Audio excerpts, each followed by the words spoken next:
लोकलमधून प्रवास करणाऱ्या ज्येष्ठ नागरिकांसाठी ही आनंदाची बातमी आहे। लवकरच लोकलमध्ये ज्येष्ठ नागरिकांना स्वतंत्र डबा मिळणार आहे। रेल्वे प्रशासनानं मुंबई हायकोर्टमध्ये याबाबतची माहिती दिली आहे। पुढचे 2 वर्षांमध्ये ज्येष्ठ नागरिकांना मुंबई लोकलमध्ये विशेष सेवा मिळणार आहे। तोपर्यंत लोकलमधील एका मालडब्याचं रूपांतर ज्येष्ठ नागरिकांच्या स्वतंत्र डब्यामध्ये करण्यात येणार असल्याचं रेल्वे प्रशासनानं सांगितलं। ज्येष्ठ नागरिकांना लोकल प्रवासादरम्यान होणाऱ्या त्रासावर उपाय म्हणून अपंग प्रवाशांप्रमाणे ज्येष्ठ नागरिकांसाठी स्वतंत्र डबा उपलब्ध करण्यात यावा अशी मागणी वकील के.पी.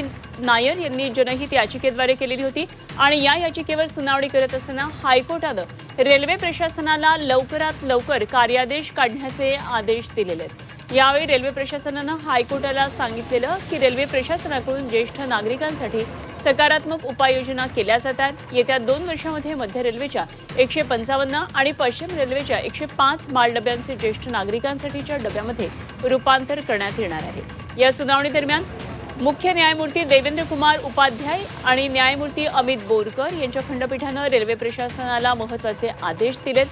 ज्येष्ठ नागरिकांसाठी लोकलमध्ये स्वतंत्र डबा उपलब्ध करून दिला जाईपर्यंत त्यांना मालडब्यामधून प्रवास करण्याची मुभा देण्यात यावी असे आदेश हायकोर्टानं रेल्वे प्रशासनाला दिले। या सुनावणी दरम्यान 2 वर्षांमध्ये ज्येष्ठ नागरिकांसाठी लोकलमध्ये स्वतंत्र डबा उपलब्ध करून दिला जाईल असं आश्वासन रेल्वे प्रशासनानं मुंबई हायकोर्टाला दिले।